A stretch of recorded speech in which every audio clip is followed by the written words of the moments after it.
नमस्कार, मी अविनाश जाधव, मनसे पक्ष नेते. काल तुम्ही नाशिकला सन्माननीय राष्ट्रवादी एक पत्रकार परिषद पाहिली असेल आणि त्यात काही मुलं साहेबांना भेटायला आली होती आणि इंटिग्रेटेड क्लासचा एक विषय सन्माननीय साहेबांनी घेतला होता.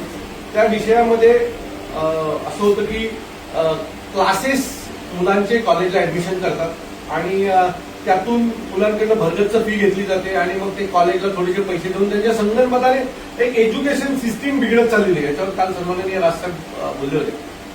त्याच्यानंतर तो व्हिडिओ पाहिल्याच्या नंतर आमच्या काही शहापूरच्या मुली आज माझ्याकडे आल्या आणि त्यांचा विषय याच्यापेक्षा डेंजर आहे. या सगळ्या मुली स्किल ऑफ इन्स्टिट्यूट ते शहापूरला आहे आणि उर्वरित महाराष्ट्रात पण त्याचे क्लासेस असतील. या मुलींकडनं ह्या तुम्ही सगळ्या कशाला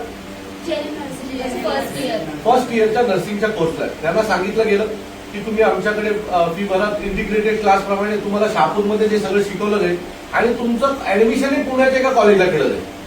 परंतु मागच्या वर्षभरात या मुलांचं पुण्याच्या कॉलेजला फीज भरली गेली नाही. त्यांच्या वेळा मुलांकडनं पैसे घेतले गेले पण कुठल्याही प्रकारची फी भरली गेली नाही आणि त्याच्यामुळे आज या मुलींची परिस्थिती खूप वाईट आहे. मला वाटतं ही मुलगी थोडक्यात तुम्हाला थोडीशी माहिती देईल त्या विषयात. नमस्कार, मी सृष्टी विलास सगळे. मी JNM फर्स्ट इयर करते. स्किल आर्ट इन्स्टिट्यूट शहापूरमध्ये एक कॉलेज आहे. त्यांनी जस्ट आमचं ऍडमिशन घेतले की आम्हाला असं सांगितलं, मोठ्या मोठ्या गोष्टी सांगितल्या की तुमचं कॉलेज पुण्याला आहे, एक्झाम तुमची पुण्याला होणार, चांगलं महाराष्ट्र बोर्ड काउन्सिलिंग खाली होणार, सर्टिफिकेट पण महाराष्ट्र बोर्ड काउन्सिलिंग असं याच्यातर्फे देणार. आणि आमची फीज फर्स्ट टाइम आम्हाला जेव्हा सांगितलं ऍडमिशन घेताना तेव्हा 75,000 सांगितले बिकॉज आम्ही कास्टमधून आहोत. 75,000 मध्ये पण आम्हाला फक्त पर्सनल 35,000 फी पे करायची होती. त्याच्यानंतर बाकीचे जे होते ते स्कॉलरशिप तर्फे फील करणार होते.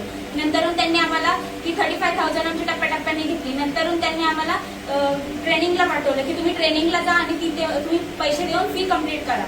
आम्ही ट्रेनिंगला पण जायला लागलो. आम्हाला 9 महिन्यांची अटेंडन्स कम्प्लीट करायला लागली. 270 किंवा 290 दिवस कम्प्लीट करायचे. तुमचे 5-5 हजार महिन्याची आम्हाला फी कम्प्लीट होणार. तर आम्ही 6 महिने कम्प्लीट ट्रेनिंग केली. 6 महिन्याचे 30,000 असे 5-5 महिन्यांकडून 30,000 आमचे ट्रेनिंगचे पण गेले. 26,000 आम्हाला इलिगल दाखवलं की आम्ही हॉस्टेलला राहतोय आणि इलिगल पैसे काढले की तुम्ही हॉस्टेलला दाखवलेत आणि इलिगल पैसे काढून त्यांनी ते पण खाल्ले. आम्हाला एकही रुपया दिला नाही. स्कॉलरशिपचे 26,000, त्याच्यानंतर ट्रेनिंगचे आमचे 30,000 आणि 35,000 ऍडमिशनचे असे एवढे पैसे आमचे खाल्ले. त्याशिवाय आम्हाला कॉलेजला एकदाच व्हिजिट करायला नेलं. कधी आमचे एक्झाम झाले नाही. लेक्चर झाले तर 9 वाजता आम्ही लेक्चरला जाणार. शिक्षक लोक 11 वाजता येणार. 2च शिक्षक त्याच्यामध्ये पण शिकवायला. एकाकडेही डिग्री नाहीये नर्सिंग स्टुडंटला शिकवण्याची. तरी आम्हाला त्यांनी शिकवलं. आम्हाला सांगितलं आम्हाला सर्व येतो, आम्ही डॉक्टर आहेत, सर्व असं फसवणूक केली. आणि आता नंतर त्यांची वाढत गेली फी. आम्हाला सांगायला लागली तुमचे 1,30,000 फी, एकाला सांगायचे 1,35,000 फी आहे. असे आम्हाला वाढवत सांगितले. आम्ही आमचा करिअरचा विचार करून थोडे पैसे देऊ लागलो की बाबा आमचं वर्ष वाया जाईल. या मुलींना एक गोष्ट सांगण्यात आली की तुम्हाला परीक्षेच्या दिवशी पेपर आणि त्याची कॉपी असं दोन्ही देण्यात आलं. आम्हाला डायरेक्टली असं सांगितलं का तुम्हाला टेस्टवरती कॉपी देणार, तुम्ही ट्रेनिंगला जा आणि आम्हाला पैसे पुरवा, पैसे द्या, तुमची पैसे देऊन फी कम्प्लीट करा, तुम्ही ट्रेनिंगला जा. आणि असा विषयच नाहीये की ट्रेनिंगला गेल्यानंतर ते पैसे कॉलेजवाल्यांना द्यायचे असतात, आम्हालाच असतात ते स्वतःला. तरी त्यांनी घेतले. म्हणजे या मुलींच्या बाबतीत असं झालं की इंटिग्रेटेड क्लासच्या नावावर त्यांच्याकडनं फी घेतली गेली. गव्हर्नमेंटच्या ह्या सगळ्या बऱ्यापैकी मुली आदिवासी भागात येतात. गव्हर्नमेंटकडनं जे काही पैसे यांना मिळतात ते पैसे घेण्यात आले.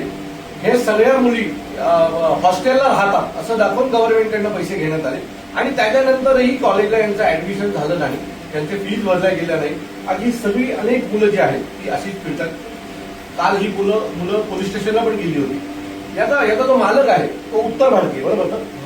उत्तर भारतीय म्हणजे तिकडनं येऊन हे आपल्या मुलाला शिक्षण देताना ही सगळी गरीब घरातली मुलं आहेत. म्हणजे शहापूर तालुक्यातल्या आदिवासी पाड्यांमध्ये विविध भागात आदिवासी पाड्यांमध्येही एकत्र येऊन शिकणारी मुलं आहेत. आज जर त्यांची ही परिस्थिती असेल तर विचार करा महाराष्ट्रामध्ये शिक्षण परिस्थिती काय असेल. उर्वरित महाराष्ट्र हे मुंबईला लागून असलेलं शहर आहे म्हणून हे आज आमच्यापर्यंत पोहोचतात तरी पण धुळे, नंदुरबार या भागामध्ये किती मोठ्या प्रमाणात या मुलांची फसवणूक चालू असेल हे पाहायला पाहिजे. हा जो विषय आहे, हा जो काल सन्माननीय राजसाहेबांनी पत्रकार परिषदेत इंटिग्रेटेड क्लासेसचा मांडलेला विषय आहे त्यालाच अनुसरून हा विषय. मला असं वाटतं की महाराष्ट्राच्या मुख्यमंत्र्यांनी कृपया महाराष्ट्रातली शिक्षण जी पद्धत आहे ती ढासळत चाललेली आहे. मुलं फक्त शिक्षण घेत आहेत, ना त्यांना डिग्र्या मिळत आहेत, ना बाकीच्या गोष्टी मिळत आहेत, ना ज्ञान मिळत आहे. त्यांनी शिकवायला शिक्षणही चांगले नाही आहेत त्या क्लासेसला. तर मला असं वाटतं कृपया याच्यात लक्ष द्यावं, नाहीतर महाराष्ट्र नवनिर्माण सेना या सर्व विषयी सर्व विषयात तीव्र आंदोलन उभं करेल एवढं ना धन्यवाद. आता बोल. मी पोलीस स्टेशनला गेलो, त्यांना सगळे प्रूफ दाखवले, तरी पण त्यांनी आमची म्हणजे एफआयआर लिहून नाही घेतलं. ते बोलतात तुम्हाला काय काही येते ते सर करा. काही मुलींचं ऍडमिशन असं घेतलंय, तुम्ही फिजिओथेरपी म्हणजे एक डॉक्टरचं हे करताय आणि त्यांना लेक्चर एकही गेलेलं नाही, एकही लेक्चर नाही आणि त्यांना आमच्यासोबत नर्सिंगला पाठवलंय की तुम्ही नर्सिंग करा आणि आम्हाला फी पे करा. तर फिजिओथेरपीचा आणि नर्सिंगचा काहीही एक संबंध नाहीये. बर या सगळ्यांच्या बाबतीत आपण लवकरच सन्माननीय साहेबांची भेट घेऊन संबंधित जे कोणी म्हणते त्यांना आपण भेटू. धन्यवाद.